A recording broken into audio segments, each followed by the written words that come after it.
Hello everyone, welcome to brain Mindia. আজকে আমরা আলোচনা করব অ্যাংজাইটি নিউরোসিস নিয়ে, এবং এই অ্যাংজাইটি নিউরোসিস নিয়ে আলোচনা করার জন্য আমাদের মধ্যে উপস্থিত আছেন বিশিষ্ট ডাক্তারবাবু ডক্টর জাকির হোসেন লস্কর মহাশয়। ডাক্তারবাবু, স্বাগত আপনাকে। আমার প্রথম প্রশ্ন আপনার কাছে, যে অ্যাংজাইটি নিউরোসিস ব্যাপারটা কি, আমাদের যদি একটু বুঝিয়ে বলেন আপনি। হ্যাঁ, এই অ্যাংজাইটি কথাটা তো এখন বহুল শ্রুত। যেমন স্ট্রেস, টেনশন শুনছি, মানসিক অবসাদ, ডিপ্রেশন শুনছি, তেমনি অ্যাংজাইটি শুনছি। তো আমরা আলোচনা করছি অ্যাংজাইটি নিউরোসিস। আসলে অ্যাংজাইটি নিউরোসিস হচ্ছে, এটা আর একটা নাম আছে, এটা আমরা বলি জেনারেলাইজড অ্যাংজাইটি ডিসঅর্ডার বা গ্যাড, গ্যাড বলেই পরিচিত। আজকাল মানুষজন জানেন, কেন মানুষ এখন মানসিক স্বাস্থ্য সচেতন অনেকভাবে হয়েছেন। তো এই গ্যাড কথাটা, এটা একটা মেন্টাল হেলথ চ্যালেঞ্জ আজকাল অনেক মানুষের হয়, লাইফের বিভিন্ন সময়ে মাঝে মধ্যে এটা হতে পারে। এটা খুব কমন একটা রোগ, কিন্তু বেশ ভোগায়। এবং তখন কি হয় না, এত উদ্বেগ উৎকণ্ঠা হয়, আনকন্ট্রোলড হয়, সামলাতে পারে না, প্রচন্ড অ্যাংজাইটি হয়। এবং জীবনের যে অনেক ধরনের দিকগুলো আছে, যে দিকগুলো নিয়ে সবসময় উদ্বিগ্ন হওয়ার কোনো কারণ নেই, কিন্তু অকারণে এতটাই উদ্বিগ্ন হচ্ছেন যে আর খাওয়া দাওয়া করতে পারছে না, ঘুমোতে পারছে না, ঘুমের ওষুধ ছাড়া ঘুমোতে পারছেন না, ছটফটানি, যা হয় আর কি, পুরো ব্যাপারটাই চলতে থাকে। এবং এটা এতটাই, আমরা বলি এটা ডিসপ্রপোর্শনেট টু অ্যাকচুয়াল সিচুয়েশন। তার জীবনে যা কিছু ঘটছে, তার মনে হচ্ছে যে না, এটা এরকম হলে ভালো হতো। সবকিছুর মধ্যে একটা অ্যান্টিসিপেটরি অ্যাংজাইটি। এটা যদি এরকম হয়ে যায়, কাল্পনিক একটা জায়গা তৈরি হয়েছে। হ্যাঁ, এবং তার স্বাভাবিকভাবে এরকম হলে কি হবে, তার ডেইলি ফাংশনিং, সারাদিনে যে কাজকর্মের যে করা, সেগুলোর মধ্যে হ্যাম্পার হবে ভীষণভাবে। এই টোটাল সিচুয়েশনটাকে বলা হয় অ্যাংজাইটি নিউরোসিস। নিউরোটিক স্টেজে এই অ্যাংজাইটিটা ঢুকে পড়ে। নার্ভের রোগ না, মানসিক রোগ, কমপ্লিটলি। আচ্ছা, তো এরপরে অবশ্যই আমার জানতে ইচ্ছা করছে যে সিমটমস গুলো কি কি, কিভাবে বুঝবো যে কারোর অ্যাংজাইটি নিউরোসিস? তো অ্যাংজাইটি নিউরোসিস যখন হবে, তখন সেই মানুষটি সবসময় সচরাচর সাধারণ জিনিস যেগুলো তিনি সহজেই সামলাতে পারতেন, যেগুলো সম্পর্কে ডিসিশন নিতে পারতেন প্রুডেন্ট, সেগুলো তিনি নিতে পারছেন না, এবং উদ্বেগ উৎকণ্ঠায় দিন কাটাচ্ছেন সবসময়। এবং সেটা পারসিস্টেন্ট, যাচ্ছে না, উদ্বেগ হয় না, কোনো একটা ঘটনাকে কেন্দ্র করে উদ্বেগ হলো, তারপরে তো আমরা সেটাকে ওভারকাম করার স্ট্র্যাটেজি ব্যবহার করে সেটার থেকে বেরিয়ে এসে আবার নিজেদের কাজে মন দিই, কিন্তু তিনি সেটা থেকে বেরোতে পারছেন না। অকারণে উদ্বেগটা থেকেই যাচ্ছে, পারসিস্টেন্ট করছে। এবং রেস্টলেসনেস হচ্ছে খুব বড় সিমটম এই অ্যাংজাইটি নিউরোসিসে। সবসময় দেখবেন হাত নাড়ছে, পা নাড়ছে, কারণ নেই কোনো, এটা একটা বড় সিমটম। আর প্রচন্ড মেন্টাল ফ্যাটিক, মানসিক ক্লান্তি, এবং ফিজিক্যাল ফ্যাটিকও, ফিজিক্যাল এক্সারশন যেগুলো বলা হয়, সেগুলো প্রচুর পরিমাণে থাকে যাদের অ্যাংজাইটি নিউরোসিস থাকে। এবং স্বাভাবিকভাবে বুঝতে পারছেন, এই পরিস্থিতি হলে, এটা যদি কোনো উঁচু ক্লাসের ছাত্রছাত্রী বা ইউনিভার্সিটি কলেজের ছাত্রছাত্রী হয়, তাদের কনসেন্ট্রেশনের প্রবলেম হবে।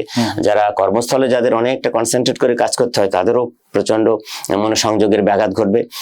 তারপরে সবসময় একটা ইরিটেশন থাকবে, ইরিটেবিলিটি আমরা বলি, এটা খুব ভীষণভাবে দেখা দেয়। মেন্টাল এজিটেশন দেখা দেবে, এবং মাসেল টেনশন হবে।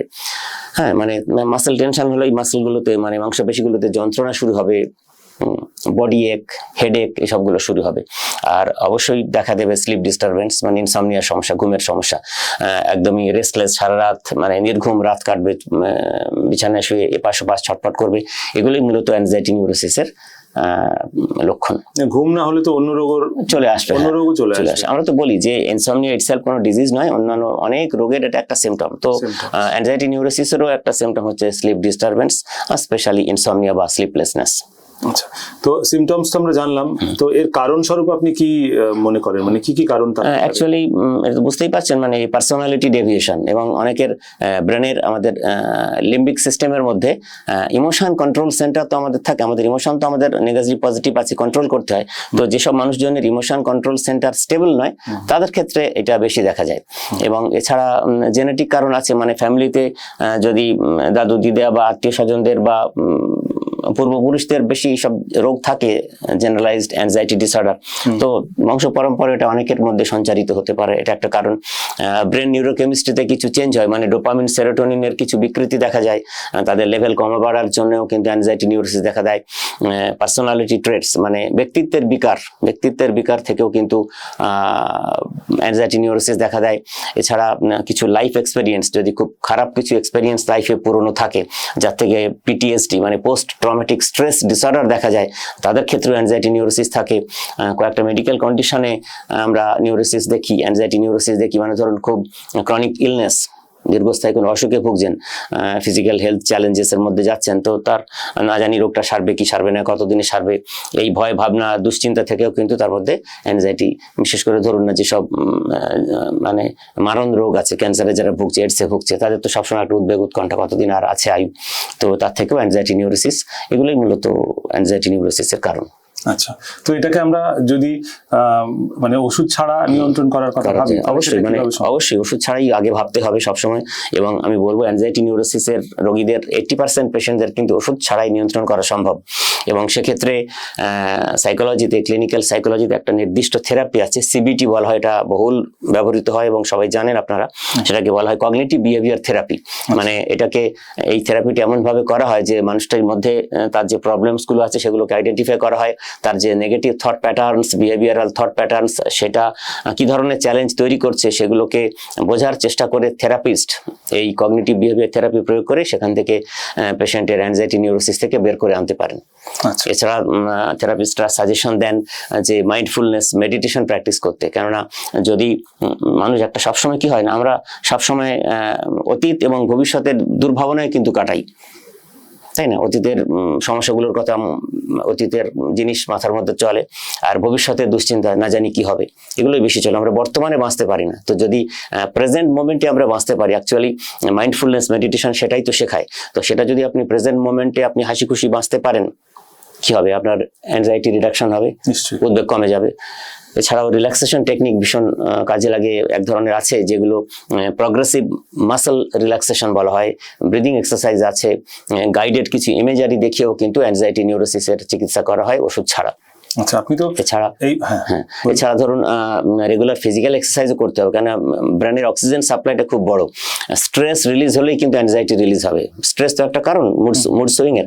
তো ফিজিক্যাল এক্সারসাইজে কিন্তু মানে ব্যায়াম, সেটা সাইক্লিং হোক, সাঁতার হোক, অন্যান্য আপনি মাঠে গিয়ে একটু সকালবেলা ফুটবল খেলে আসতে পারেন, সেগুলো কিন্তু ভীষণভাবে কাজে লাগে।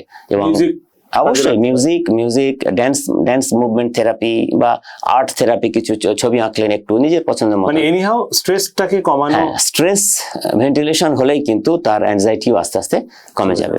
এবং আরো একটা জিনিস, এইসব পেশেন্টদের টাইম ম্যানেজমেন্ট, এবং নিজেকে যদি খুব অর্গানাইজড করে রাখেন, মানে যে ধরনের স্কিলস গুলো লাইফে দরকার সেগুলো যদি ঠিকঠাক ডেভেলপ করেন, তাহলে তার স্ট্রেস ম্যানেজমেন্ট হবে। তার টাইম ম্যানেজমেন্ট করার স্ট্র্যাটেজি যদি ঠিকঠাক জানা থাকে, তাহলে তার ওই ধরনের দুর্ভাবনাগুলো থাকবে না। ফলে সব মিলিয়ে তার কিন্তু অ্যাংজাইটি বা অ্যাংজাইটি নিউরোসিস থেকে তার মুক্তি মিলবে। আচ্ছা, তো এটা তো খুব ভালো একটা সাজেশন আপনি দিলেন যে আমরা ম্যানেজ করতে পারি। এবং ডাক্তারবাবু যেমন বললেন যে 80 to 85% কিন্তু ডিজিজ মানে রোগীরা এক্ষেত্রে তারা ওষুধ ছাড়াই ভালো হওয়ার একটা সম্ভাবনা তাদের মধ্যে রয়েছে, তারা যদি মানে সাইকিয়াট্রিস্টের কাছে। আরো একটু বলি, মানে এছাড়াও এই যে কগনিটিভ বিহেভিয়ার থেরাপি বললাম, পাশাপাশি আরো অনেক ধরনের সাইকোথেরাপি আছে, সেগুলো কাজে লাগে। বিশেষ করে এক ধরনের এক্সপোজার থেরাপি আছে, সেটা খুব ভালো রেসপন্স করে। বায়োফিডব্যাক বলে একটা মেকানিজম আছে, সেটাও খুব ভালো কাজ করে স্ট্রেস ম্যানেজমেন্ট টেকনিক হিসাবে। তো সেগুলো চেষ্টা করলে এবং যারা এক্সপার্ট তাদের পরামর্শ নিয়ে যদি ঠিকঠাক সেশন নেওয়া হয়, তো কয়েক মাসের মধ্যেই কিন্তু এই অ্যাংজাইটি নিউরোসিস বা জেনারেলাইজড অ্যাংজাইটি ডিসঅর্ডার থেকে বেরিয়ে আসা যায়। বিভিন্ন রকমের থেরাপি আছে ডাক্তারবাবু যেমন বললেন, সেই থেরাপিগুলো দিয়ে আমরা এই রোগটাকে নিয়ন্ত্রণ করতে পারি বা সারিয়ে তুলতে পারি। কিন্তু ডাক্তারবাবু ধরুন আপনি বললেন যে 80 to 85% রোগীকে আমরা বিভিন্ন থেরাপি দিয়ে সুস্থ করে ফেলতে পারি, ওষুধ সেক্ষেত্রে নাও ব্যবহার করতে হতে পারে। কিন্তু যদি ব্যবহার করতে হয় না, কিন্তু যদি ধরুন আমাদের কাছে কিন্তু 20 to 15% এখনো পেশেন্ট রয়েছেন যাদের ক্ষেত্রে আপনি সেটা হয়তো করতে মানে পারা যায় না, তাদের মেডিকেশনের প্রয়োজন হয়, মানে ফার্মাকোথেরাপি তখন প্রয়োজন হয় তাদের। আচ্ছা, তো সেক্ষেত্রে আপনি একটু কিভাবে ট্রিটমেন্ট করা যায়? হোমিওপ্যাথিতে তো মানে ডিপ্রেশন, অ্যাংজাইটি, স্ট্রেস এসবের খুব ভালো ট্রিটমেন্ট আছে। পাশাপাশি এই অ্যাংজাইটি নিউরোসিসের একদম নির্দিষ্ট ট্রিটমেন্ট আছে। যদি থেরাপি এবং সবকিছু নেওয়ার পরেও যখন নিয়ন্ত্রণ করা যায় না, তখন হোমিওপ্যাথি ওষুধ খুব বেশি দিন। অন্যান্য রোগের ক্ষেত্রে আমরা যখন বলি যে 6 মাস খেতে হবে, 1 মাস ওষুধ খেতে হবে, সেক্ষেত্রে এই অ্যাংজাইটি নিউরোসিস কিন্তু 3 থেকে 4 মাস একটু মেডিকেশন নিলেই সম্পূর্ণভাবে এখান থেকে নিরাময় হওয়া সম্ভব। এবং সেক্ষেত্রে আমি কয়েকটা ওষুধের সাজেশন বলবো, যেগুলো আমাদের ডাক্তারবাবুদের যারা নিউরোলজি বা সাইকিয়াট্রি প্র্যাকটিস করেন তাদের কাজে লাগবে হোমিওপ্যাথিতে। তো আর্জেন্টাম নাইট্রিকাম 10 mg, এই ওষুধটি একটা great medicine, great constitutional polycrest medicine for treating anxiety neurosis. এই ওষুধটি 10 mg পোটেন্সি, সপ্তাহে একটা করে ডোজ, যদি 2 মাস খাওয়া যায়, এবং সঙ্গে কমপ্লিমেন্টারি মেডিসিন হিসেবে ফসফরাস 200 একটা করে ডোজ রাত্রি শোয়ার সময় মাসখানেক কন্টিনিউ করা হয়, তাহলে কিন্তু খুব তাড়াতাড়ি এই রোগ নিয়ন্ত্রণে চলে আসে। আর রোগের খুব অ্যাকিউট পর্যায়ে মেডিকেশন করতে হচ্ছে, মানে অ্যাকিউট স্টেজটা খুব থাকে, ভায়োলেন্ট স্টেজ থাকে, সেই স্টেজে ইগনেশিয়া মাদার টিংচার, আমি আবার রিপিট করছি, ইগনেশিয়া মাদার টিংচার ওষুধটি মাত্র 10 ফোঁটা করে দিনে 2 বার যদি 1 সপ্তাহ বা 2 সপ্তাহ খাওয়া হয়, তাহলে রোগের যে অ্যাকিউট স্টেজ, খুব ভায়োলেন্ট স্টেজ, সেটা কিন্তু একদম সম্পূর্ণ নিয়ন্ত্রণে চলে আসে। পাশাপাশি যাদের বারবার এই রোগটি রিপিট হওয়ার প্রবণতা থাকে, তাদের ক্ষেত্রে একটা নির্দিষ্ট ওষুধ আছে, ক্যালকেরিয়া কার্বনিকাম 6x। এই ক্যালকেরিয়া কার্বনিকাম একটি হোমিওপ্যাথিক মেডিসিন, পাশাপাশি এটিও একটি বায়োকেমিক সল্টও। তো এই বায়োকেমিক সল্ট হিসেবে যদি 6x পোটেন্সিটি ইউজ করা হয়, এবং এই ওষুধটির 4টি করে ট্যাবলেট মাত্র দিনে 2 বার যে কোনো সময়ে কোনো মানুষ খান, এবং এটা মাস 6 কন্টিনিউ করেন, তাহলে ভবিষ্যতে তার কিন্তু মাঝে মধ্যেই এই জেনারেলাইজড অ্যাংজাইটি ডিসঅর্ডারের সমস্যা বা এই অ্যাংজাইটি নিউরোসিসের সমস্যা দেখা দেবে না। মোট কথা, হোমিওপ্যাথিতে এর সম্পূর্ণ নিরাময়ের ব্যবস্থা আছে। যদি মানে সেলফ মেডিকেশন তো কখনোই মানে কাঙ্ক্ষিত নয়, কারোরই করা উচিত নয়। তো আপনার পরিচিত ডাক্তারবাবুর কাছে যান, যিনি সাইকিয়াট্রিতে মনোরোগ নিয়ে কাজ করেন, হোমিওপ্যাথিতে মনোবিদ, তাদের পরামর্শ নিয়ে হোমিওপ্যাথি ওষুধ, তাদের প্রেসক্রিপশন ফলো করে খেলে খুব কম সময়েই কিন্তু কম সময়ের মধ্যেই এই অ্যাংজাইটি নিউরোসিস থেকে বেরিয়ে আসতে পারবেন।